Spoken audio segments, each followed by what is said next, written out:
Boa noite, pessoal. Sejam todos bem-vindos a mais um podcast da Seda Abelha, o Podmel, o podcast que vai te levar à superprodução e ao superfaturamento com a apicultura. Eu sou o professor Armindo. Eu sou o Djalmar Schmidt. E eu sou a Giane Schmidt. Pessoal, esse casal que está aqui, nós estamos falando aqui com um casal que é um dos nomes mais fortes da apicultura brasileira e da apicultura gaúcha, que são um casal que foram os fundadores da Agronatur, uma empresa de apicultura, né, Djalmar? Isso. Que vem fazendo um trabalho maravilhoso dentro da apicultura, nesses últimos 40 anos de apicultura. E a gente está tendo a rica e feliz oportunidade de estar tendo a visita deles aqui na Companhia da Abelha, para poder estar, claro, conhecendo aqui a Companhia da Abelha, né, Djalmar? E a gente ter aí essa oportunidade também de estar em contato com vocês. Para a gente é uma alegria, um prazer ter aqui vocês conosco aqui. Sejam muito bem-vindos. Se você quiser apresentar, Djalmar, primeiro você, depois a dona Giane, fica à vontade. Da mesma forma, é uma satisfação participar desse programa e conhecer a Companhia da Abelha. E como eu já coloquei, meu nome é Djalmar Schmidt, eu sou um fundador da empresa Agronatur. Nós somos de Ijuí, Rio Grande do Sul. Ijuí, Rio Grande do Sul. E a dona Giane? Sim. E eu sou a parceira dele. Dona Giane, a senhora é de lá também de Ijuí, dona Giane? Sim, naturais de Ijuí. Natural de lá, nascida lá? Nascido e criado. E tá junto dele 40 anos também na apicultura? Sim, 40 anos na apicultura. Que coisa bacana, gente. Conta pra mim aqui, e o pessoal todo que tá aí nos acompanhando aí no Spotify, no canal da Seda Abelha, tá rodando aqui esse Podmel, que vai para todo o Brasil, Djalmar. Você vai ver que aí, ó, a turma vai conhecer a história de vocês, a história da Agronatur. A gente deixa isso registrado até mesmo no canal Seda Abelha aí, para toda a nossa audiência aí. Conta pra gente como que vocês se conheceram e como que nasceu esse negócio de abelha na vida de vocês. Quer falar? Conheci ela numa feira do mel municipal na cidade de Ijuí, né?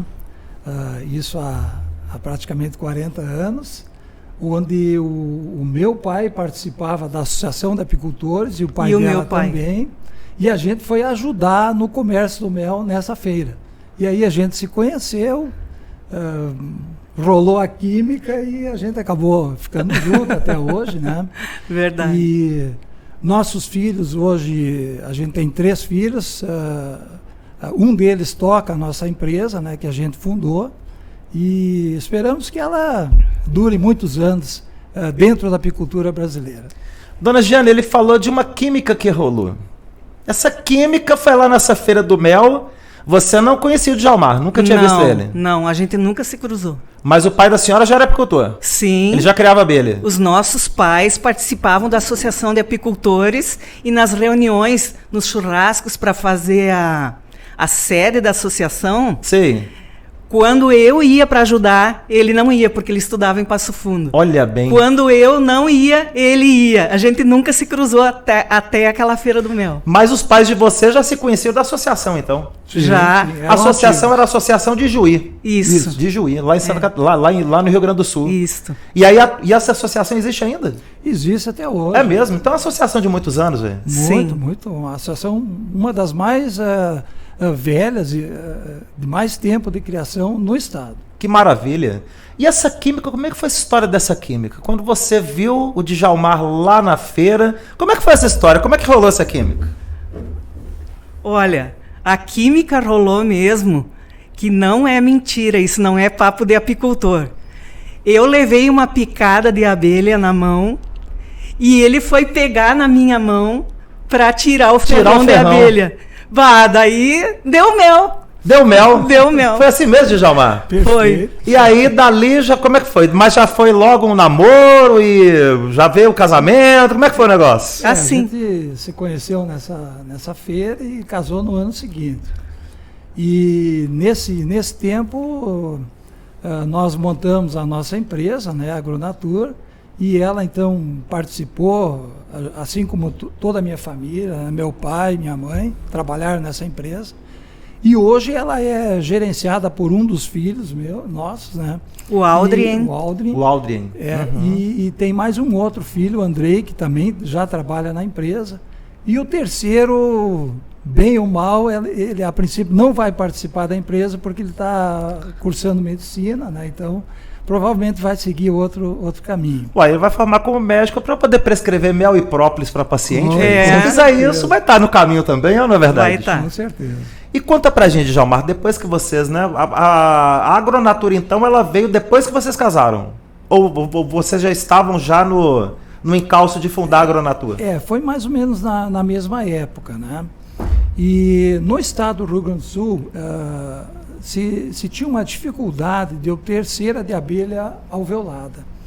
E foi nesse período que a empresa Apilane, do Rio de Janeiro, desenvolveu o cilindro alveolador. É verdade, com o Villani, Isso. Saudoso Villani.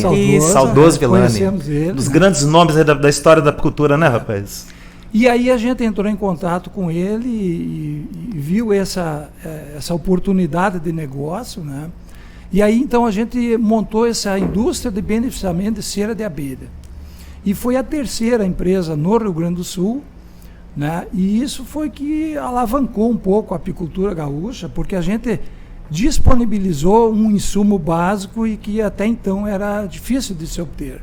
Havia também a criação, vocês também tinham criação de abelhas? Já tinham os apiários também de produção de mel? O meu pai tinha apicultura, né? Mas não em grande escala. Entendi. Não que nem hoje, né? Entendi. Era mais um hobby para os nossos Isso. pais, né? Entendi. Não era atividade principal? Não. Não. Meu Era pai, uma das atividades da fazenda. Na realidade, o meu pai foi bancário a vida inteira. Trabalhando no Banco do bancário. Brasil.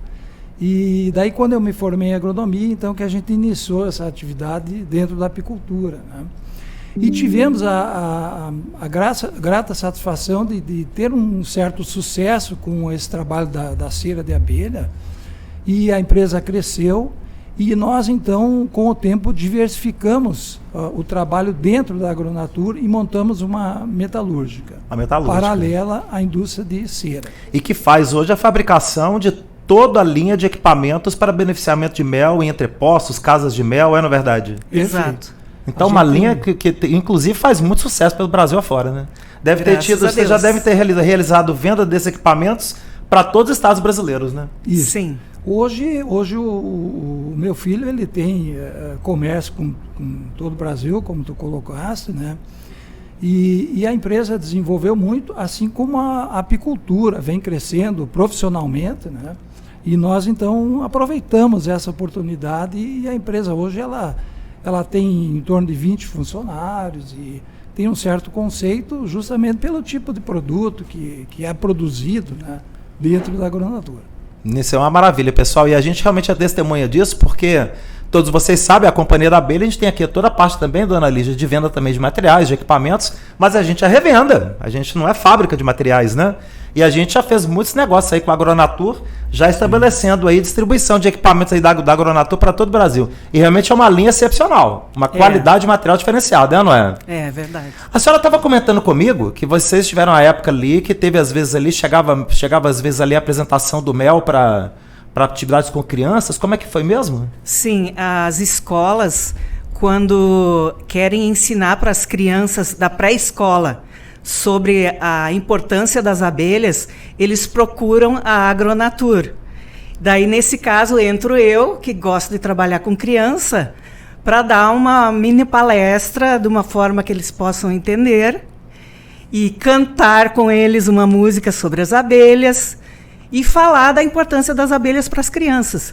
Aí isso você já começa uma conscientização do cuidado com as abelhas e do consumo do mel. Eles amam. Isso que eu ia comentar, do consumo do mel. E quando você trabalha a criança, né?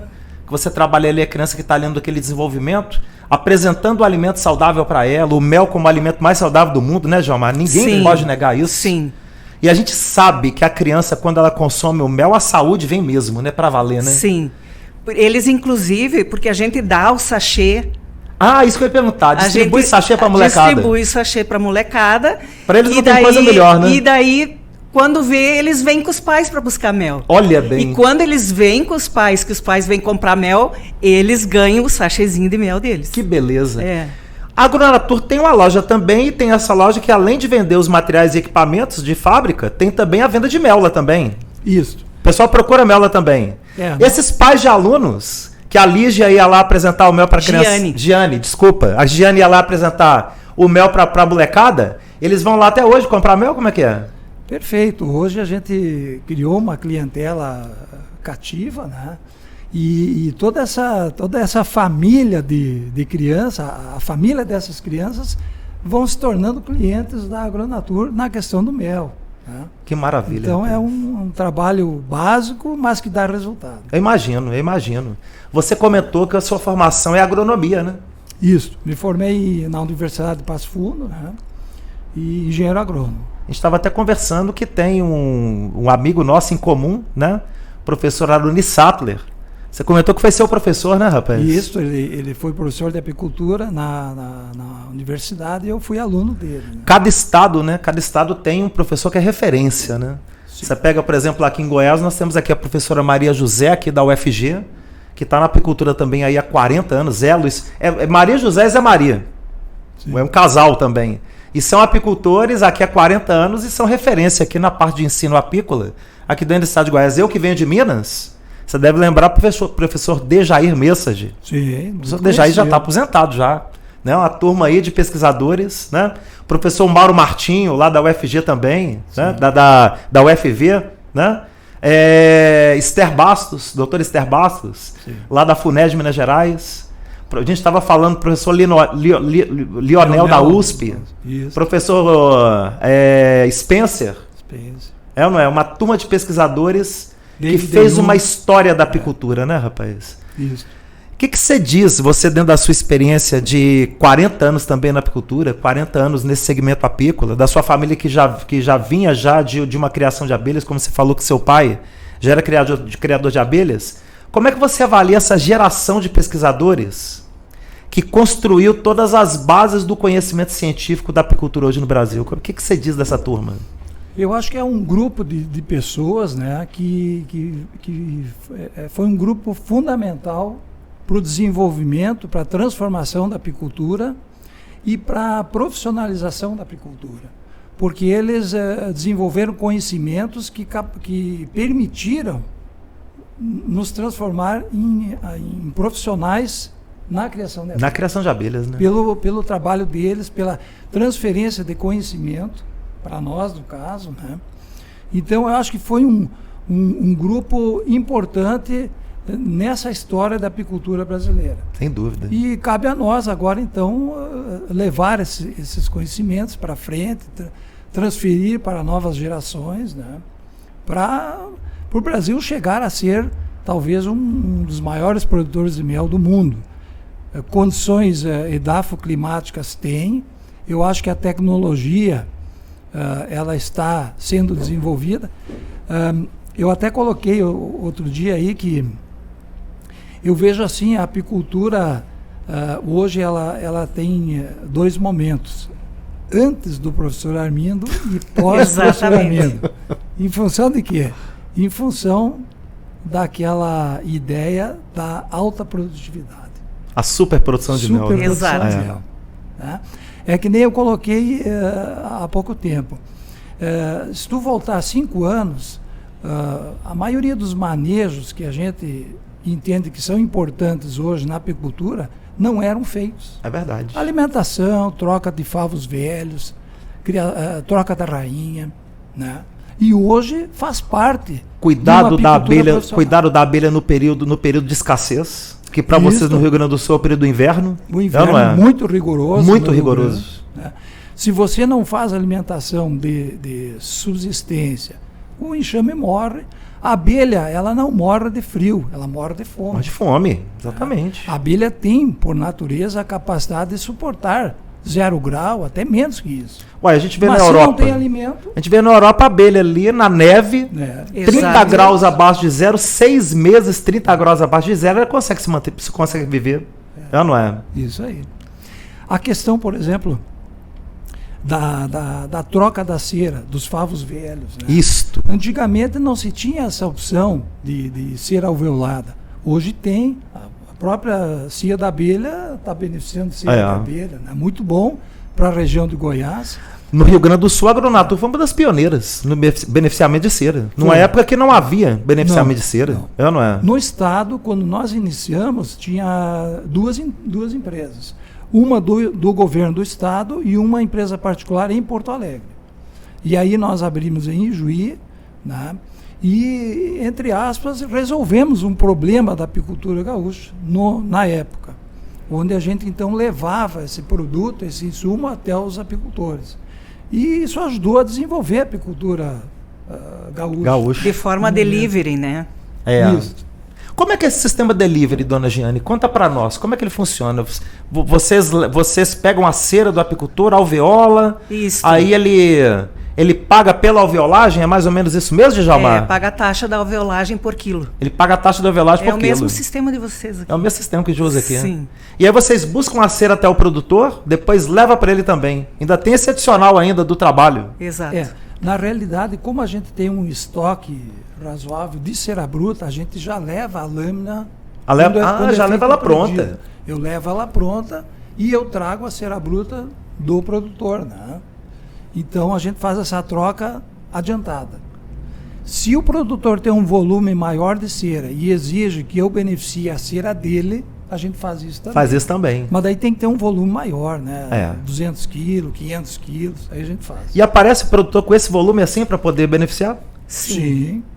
Nós temos clientes e amigos no estado que hoje tem 4 mil colmeias. É mesmo, rapaz. Então, grandes apicultores. Grandes apicultores. Apicultores que alcançam aí seguramente aí mais de 200 toneladas de mel por ano. Sim.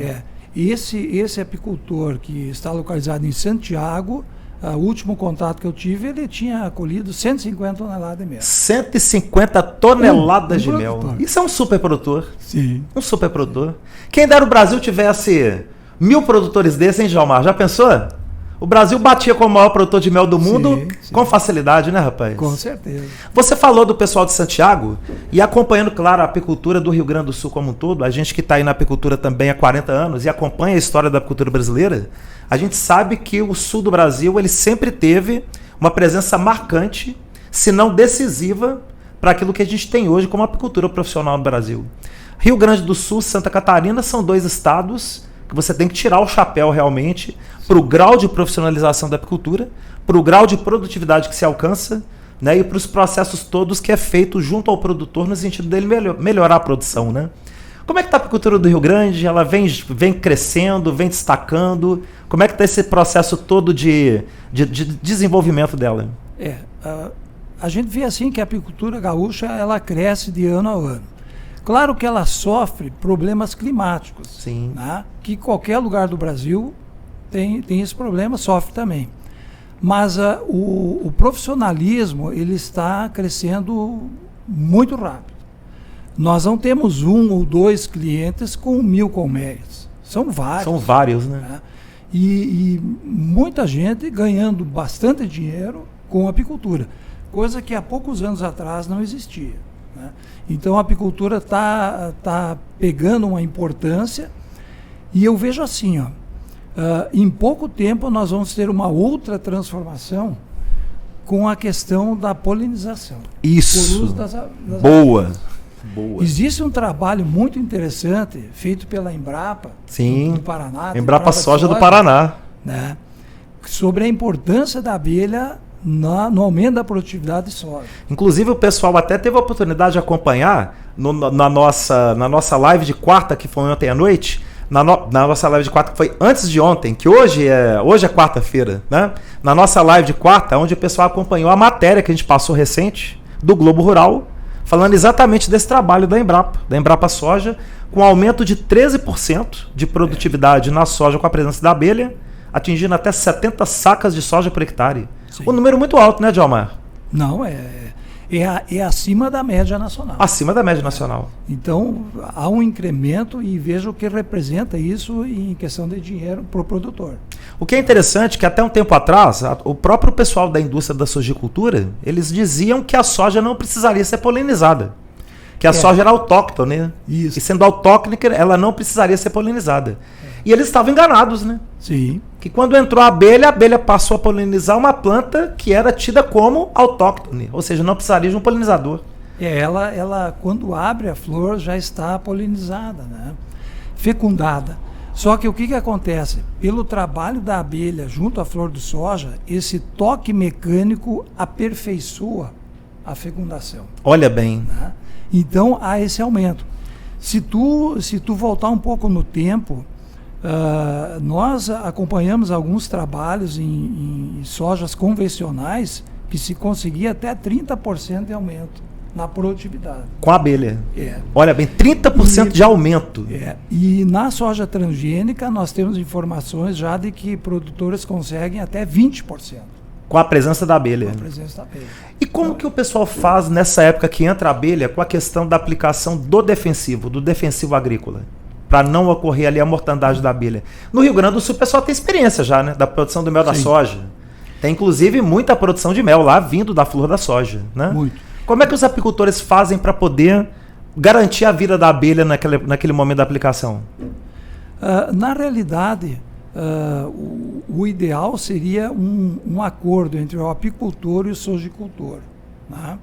Porque existem técnicas para tu diminuir esse problema. Por exemplo, nós sabemos que a abelha trabalha na flor de soja das 9 horas até as 13 horas.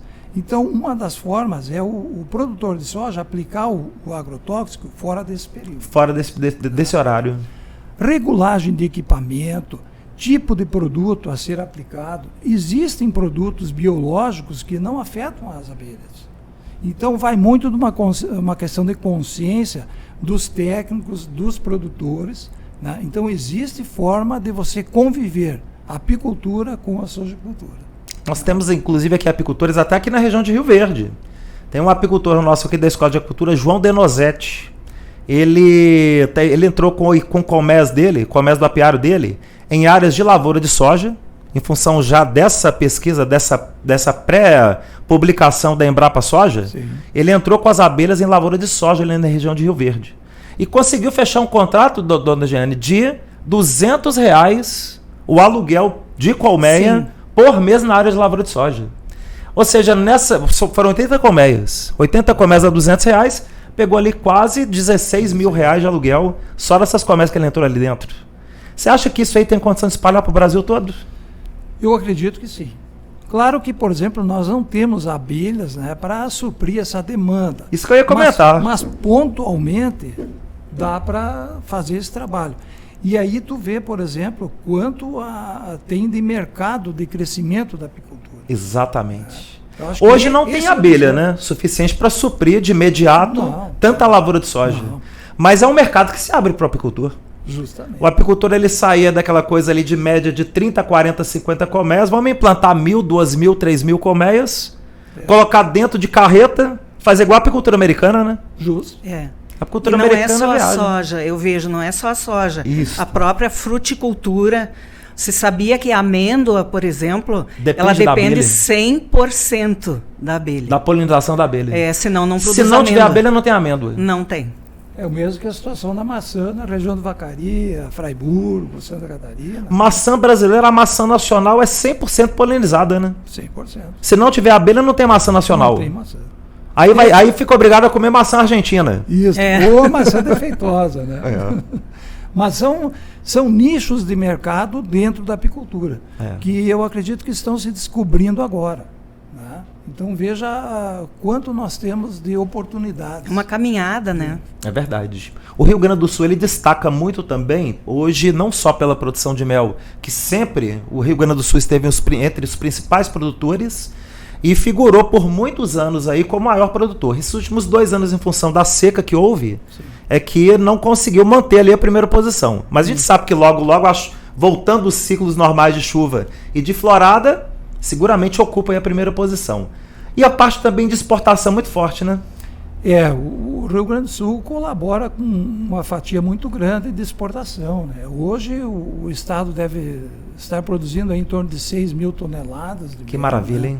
10% então, da produção nacional. Mais ou menos. Mais ou menos. Isso aí. E também, eu acredito que mais da metade é exportado. Que maravilha, hein? Fica muito mel no Rio Grande? O Rio Grandense, ele come mel? Ele tem o hábito de consumir, eu acredito que mais mel do que todo o Brasil. Eu acho que a média per capita de consumo do estado é maior do que o resto do Brasil, né?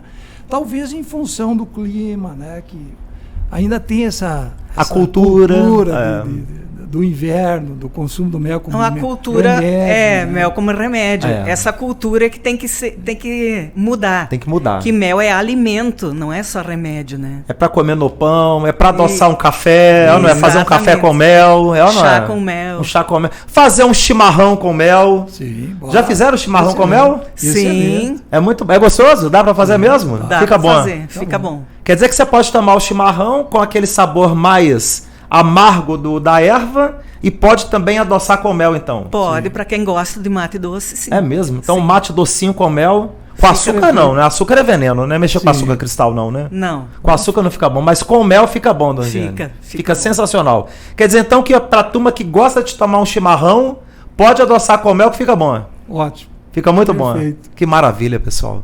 Qual a expectativa de vocês, hoje dentro da Agronatur? Vocês comentaram que vocês estão meio que, entre aspas, aposentando. Entre aspas, porque são 2 meninos ainda, né? 2 crianças ainda, tão novos ainda.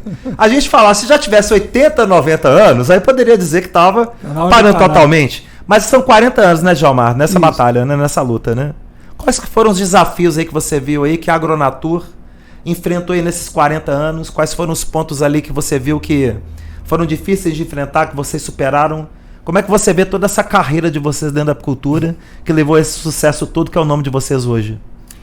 Nesses 40 anos aí a gente passou problemas corriqueiros, aí, questões financeiras, questões de mercados, né, relacionados com o clima. Muitos anos o clima não ajudou a produção de mel e aí, consequentemente, a procura pelos nossos produtos caía.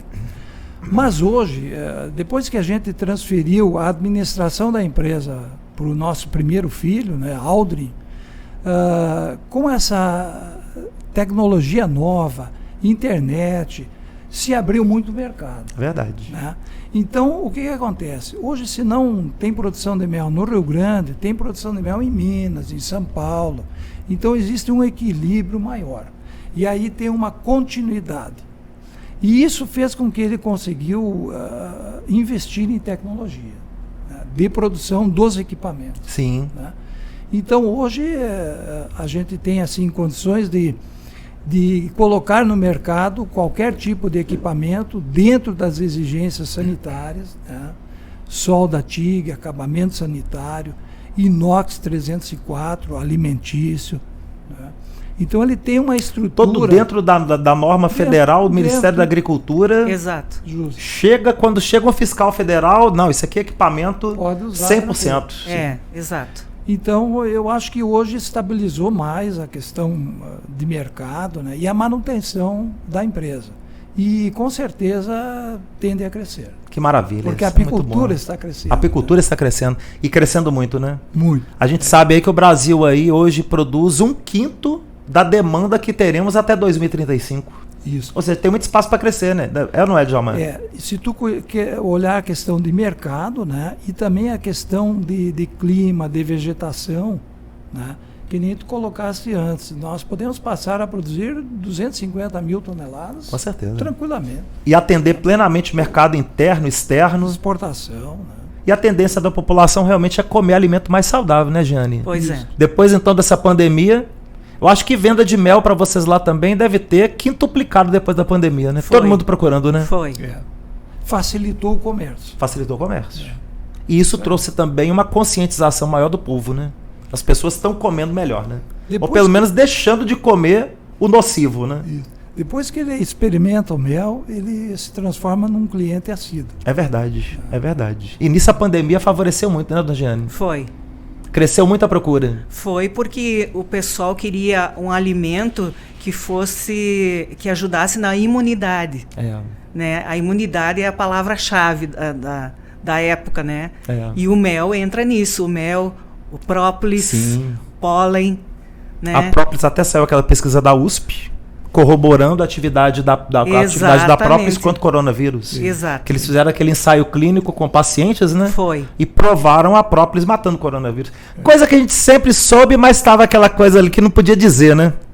Isso. Não podia, não, tem que ter prova científica para daí. Não é, rapaz? Antes era tudo empírico, né? Tudo empírico. Exato. E daí agora tem aval científico. Exatamente. Isso aí abriu muito mercado. Eu lembro quando saiu essa pesquisa da USP, foi até o pessoal lá do professor David De Jong que fez a pesquisa, e questão de 40 dias depois, os estoques de própolis de todos os entrepostos sumiram. Foi tudo embora para exportação. Não é? Sim. E a própolis brasileira é muito poderosa, né? Ela é cobiçada em todo mundo, né? Lá no sul do Brasil, eles conseguiram um registro agora, que inclusive engloba municípios também do Rio Grande do Sul, da própolis orgânica do sul do Brasil, né? Aquela que é extraída na região da Serra, né? Serra Gaúcha, Catarinense, Paranaense, da própolis marrom, né? É uma própolis que tem crescido muito a procura, né, o Djalmar? Tem. E também a gente sente que vários apicultores estão entrando na produção dessa própolis, em função justamente do mercado que está se abrindo. Né? Que maravilha, né? Sim. Mais uma opção, né? Mais uma opção. Agronatur tem site, Instagram, diz aí. Apresenta aí, rapaz. Agora, ó, aproveita aí, ó. Vende teu peixe, rapaz. Ó. A turma tá aí acompanhando a gente aí no Spotify, no YouTube. A turma toda do canal CDB. Nós estamos falando aí, cara, de mais de 350 mil seguidores em todas as redes sociais da Descer Abelha. Sim. Aproveita para vender o peixe aí da Agronatur, meu irmão. O contato básico aí, né?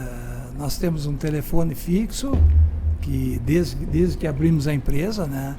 O código é 55-3332-1438.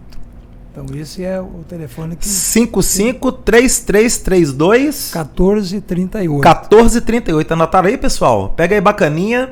Mas pesquisa lá que tem um site também da Agronatur. Site, www.agronatur.com.br. Ó, da rapaz, Dona Lígia tá mais afiada que o Djalmar. E tem o Facebook também. Tem o Facebook também, Dona Lígia? Então é só pesquisar Agronatur no Facebook que vai encontra também. E tem foto lá dos materiais todos, dos equipamentos, tudo bacana? Tem.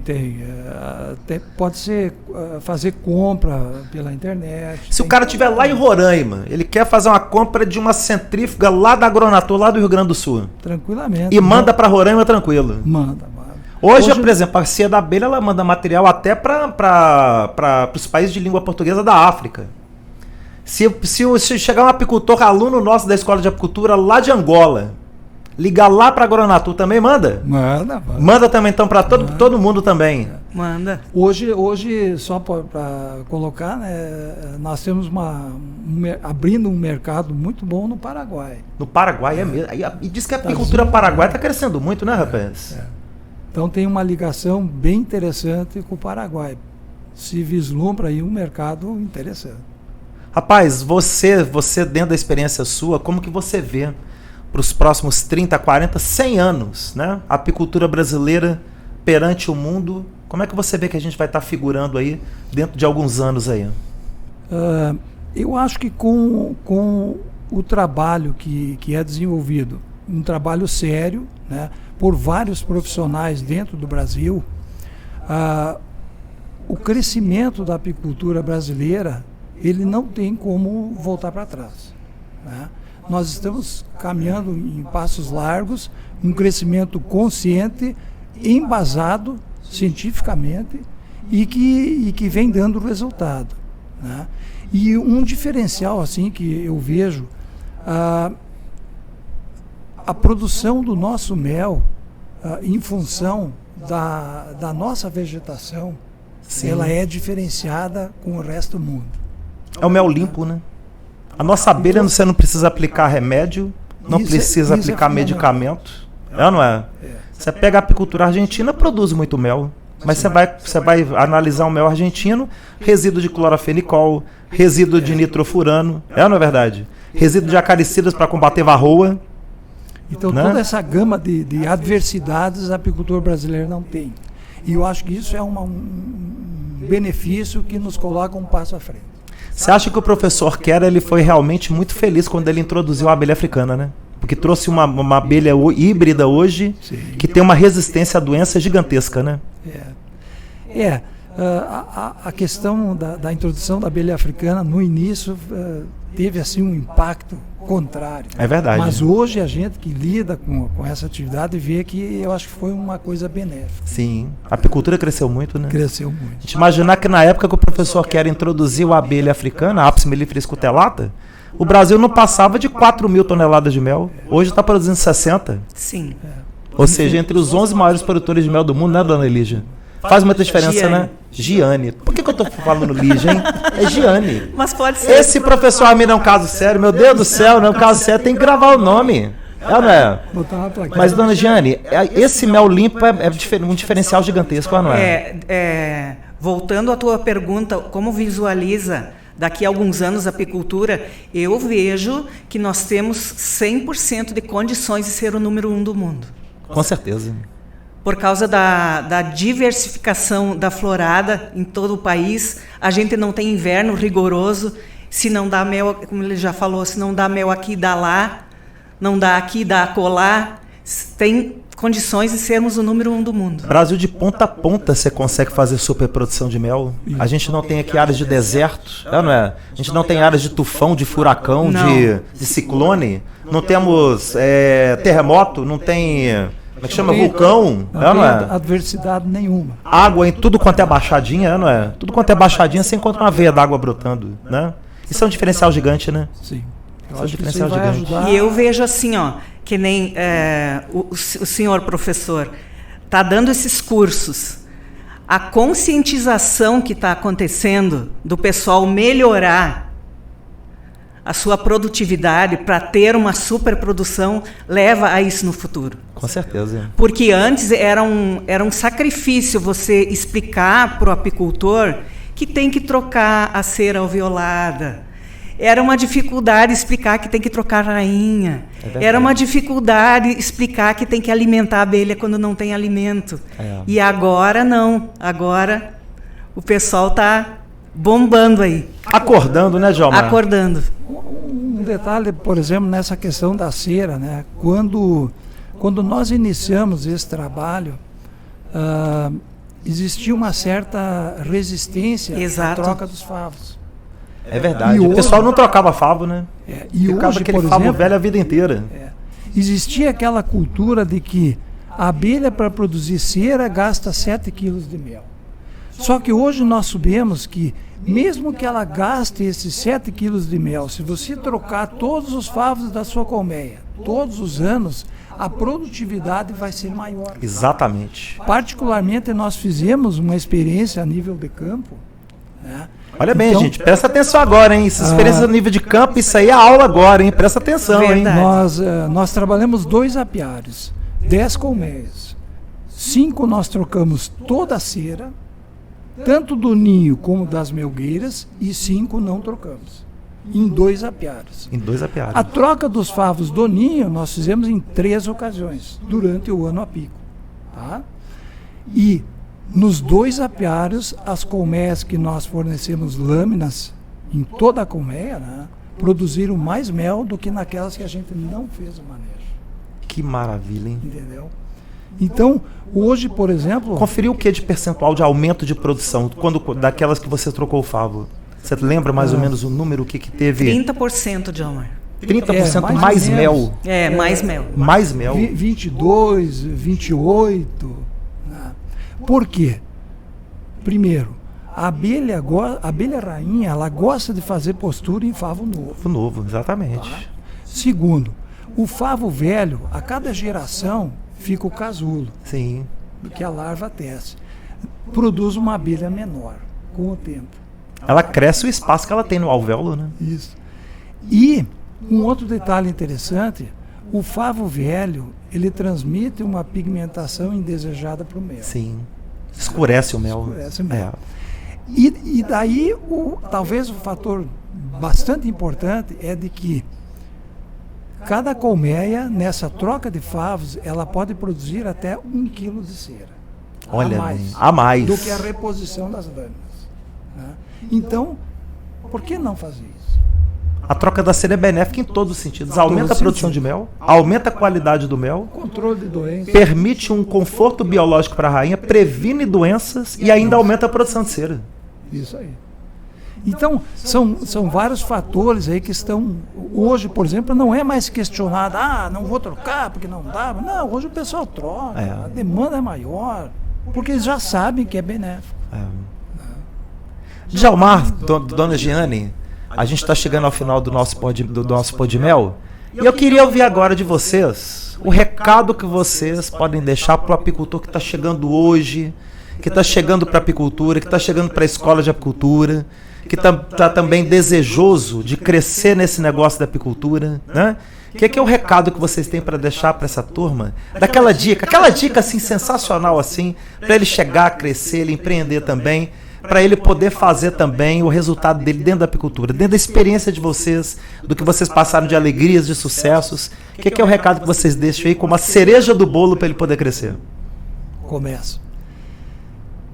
Pode entrar com certeza de que o resultado será positivo. A apicultura, ela retorna tudo aquilo que você investe. E ela tem um futuro muito promissor.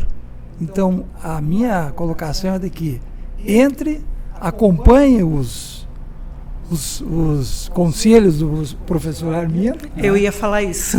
Que dá certo. Para nós deu. Com certeza para vocês também vai dar. E vale a pena o investimento.